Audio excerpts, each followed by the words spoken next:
বাংলাতে কয়েকটা কথা বলবেন।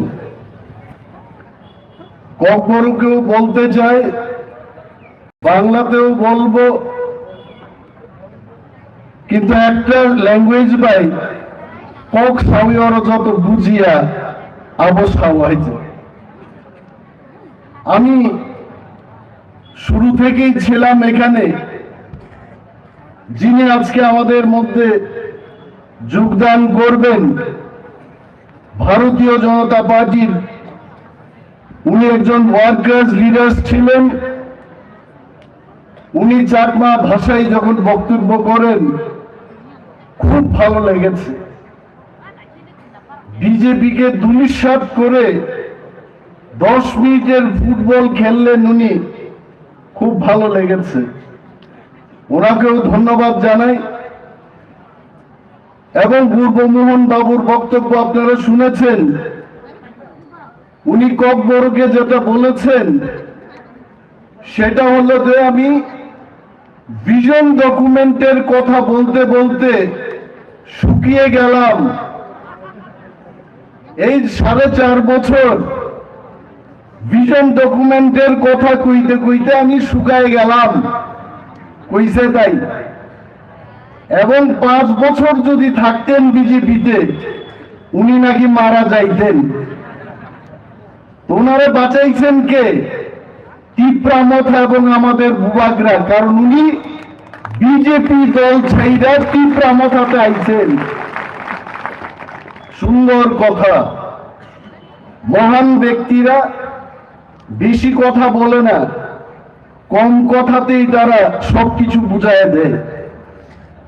উনি বলেছেন যে বিজেপির কথার কয়ে কি লাভ হইব?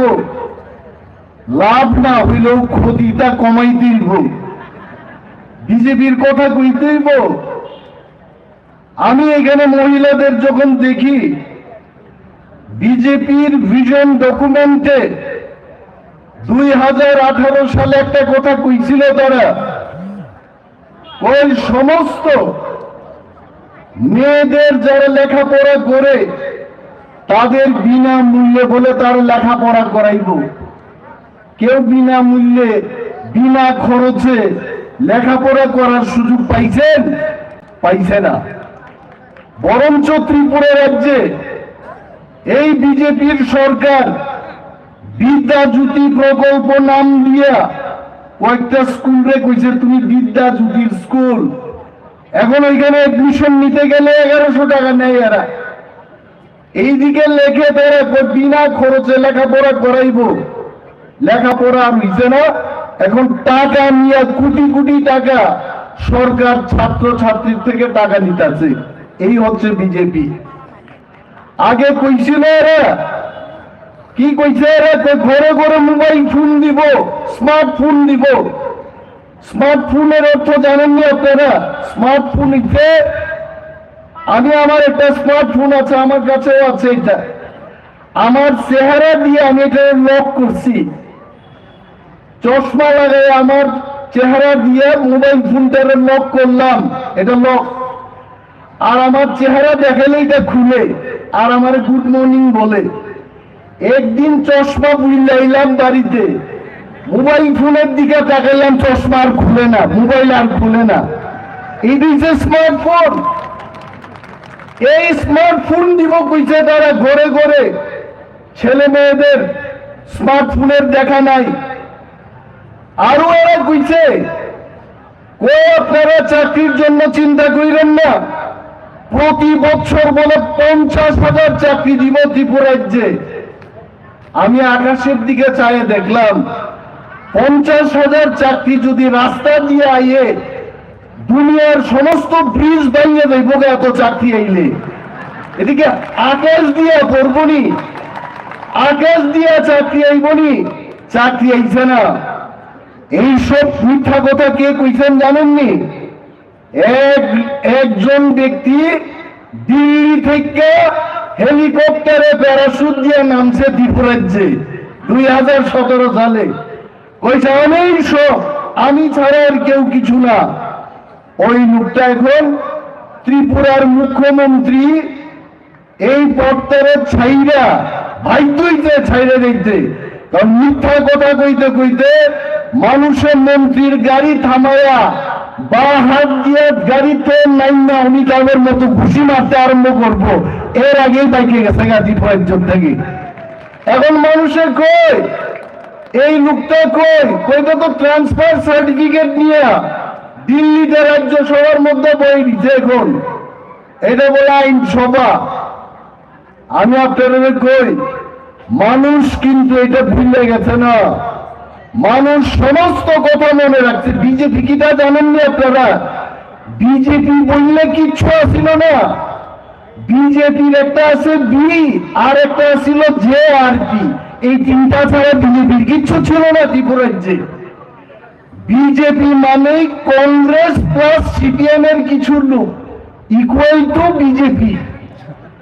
এই বিজেপি মিথ্যা কথা কইতে কইতে আজকে পূর্বমোহন বাবু আমাদের দলে, সুদীপ বর্মন, আশিস সাহেব কংগ্রেসে, সমস্ত এই টিএফটির যারা তারা সমর্থন করছিল, একে একে আজকে বিজেপির লোকে নাই।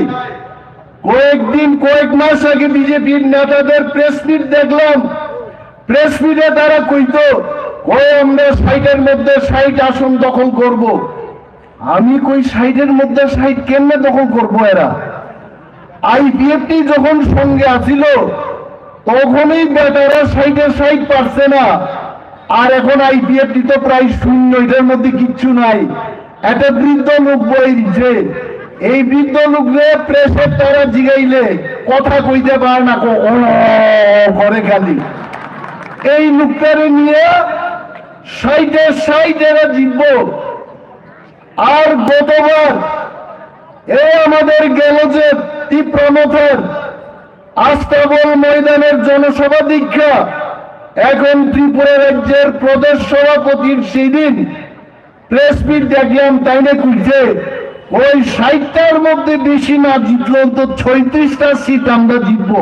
আরে এটা 60-এর থেকে কবে 36-এ নামছে? এটা নামে গেছে গা। এক তীব্রমথের জনসভা দীক্ষা এর 60 থেকে স্বপ্ন এখন 36-এ।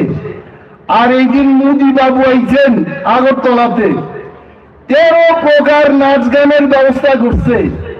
কোথাও রিয়াং ডান্স, কোথাও দেববর্মার ডান্স, কোথাও ডার্লংয়ের ডান্স। মাঠের মধ্যে লোক নাই।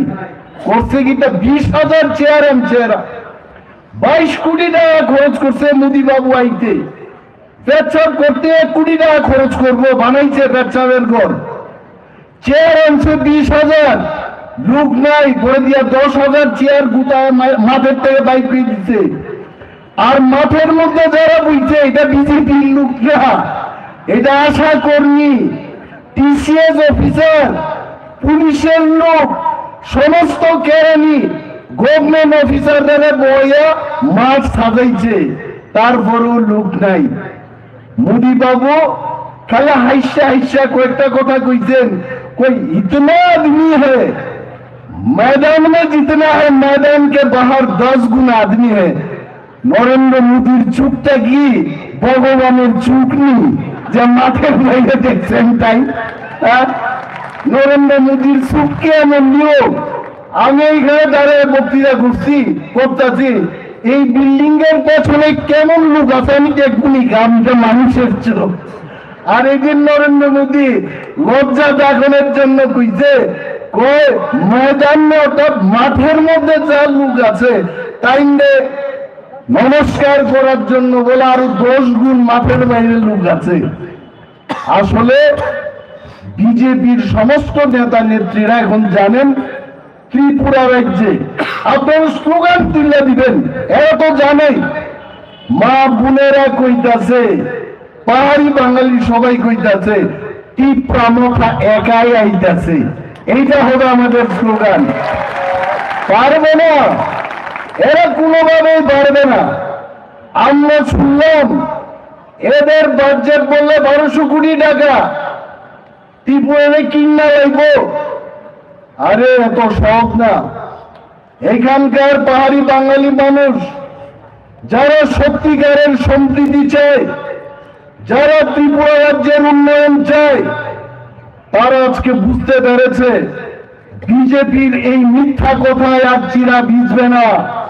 চিরা ভিজাইতে গেলে জল দিয়া ভিজাইতে দিব, কথাই চিরা ভিজত না। এই কয়েকটা মুখস্থ বরফ করা টিপ্রাসাদের মন জয় করা সম্ভব না। যদি টিপ্রাসাদের মন জয় করতে হয়, গ্রেটার টিপ্রালেন নিয়ে কথা বলুন, তবেই কথাই চিরা ভিজবে না, জলে চিরা ভিজবে। আর গ্রেটার টিপ্রালেন মানে কিটা? গ্রেটার টিপ্রালেন মানেই তো টিপ্রারাই থাকবো এই কথা না। আমাদের বর্তমান এডিসি এরিয়া এবং এডিসির বাইরে যেখানে টিপ্রারা আছে, এইটারে নিয়ে একটা টিপ্রালেন করেন। এই টিপ্রালেন হলে সেই টিপ্রালেনের ভিতরে পাহাড়ি, বাঙালি, মুসলিম, মণিপুরি, বাঙালি সমস্ত অংশের লোক আমরা রিয়েল সম্প্রীতি নিয়ে চলবো। এইটার নাম হচ্ছে গ্রেটার টিপ্রালেন। আরে বাঙালিরা ভয় দেখে, কই টিপ্রারা আলাদা হয়ে দিব। টিপ্রারা প্রশাসনিক ভাবে আলাদা ক্ষমতা চায়। এইটার অর্থ কি নতুন বাজার রে? আপনারা ওই কি বলে সিনার যেভাবে এটা বাঙ্গা ফালান, এইভাবে পারবেননি? এই নতুন বাজার থেকে 2 ভাগ করে জমি ভাগ করে নেন জীবনী, এইরকম হইতো না। নতুন বাজারেই থাকবো। প্রশাসনিক ভাবে আলাদা ক্ষমতা চাই, এই হলো কথা। আর বিজেপিরা তারা সর্বদাই বলে আমরা বাঙালি হিন্দুর জন্য আমরা এখানে কান্দাছি। আরে আসল কান্না তো ত্রিপুরা কাঁদছে।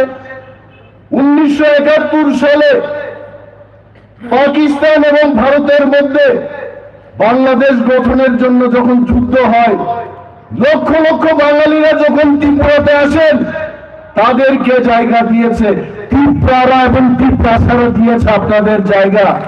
আপনারা ভুলবেন না এই কথা।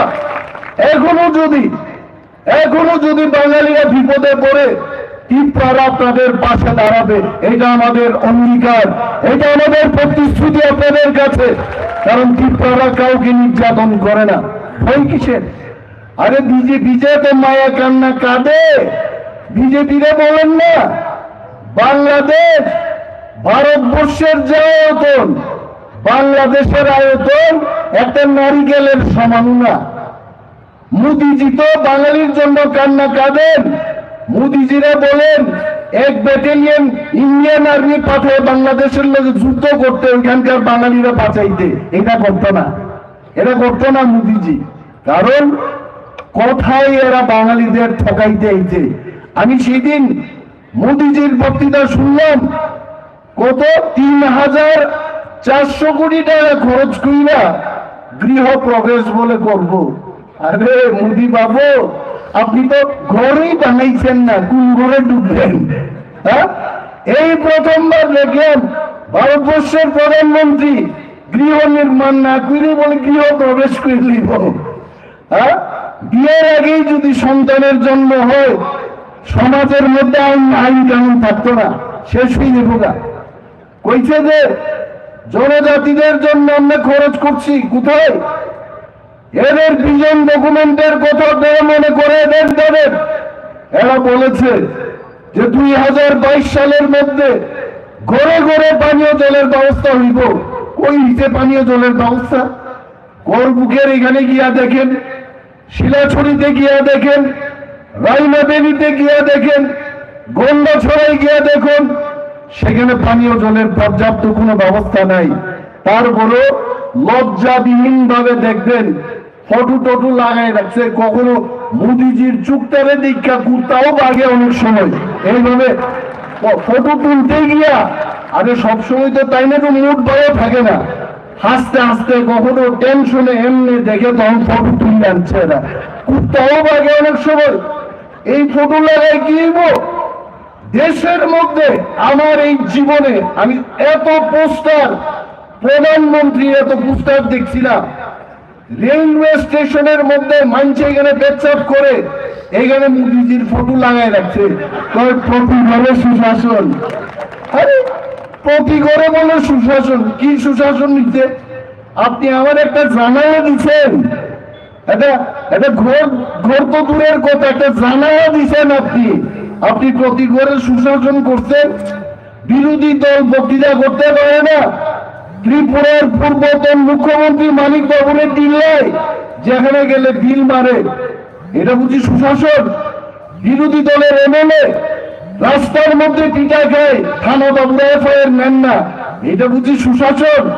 আর পোস্টার লাগাইলেই সুশাসন নিব?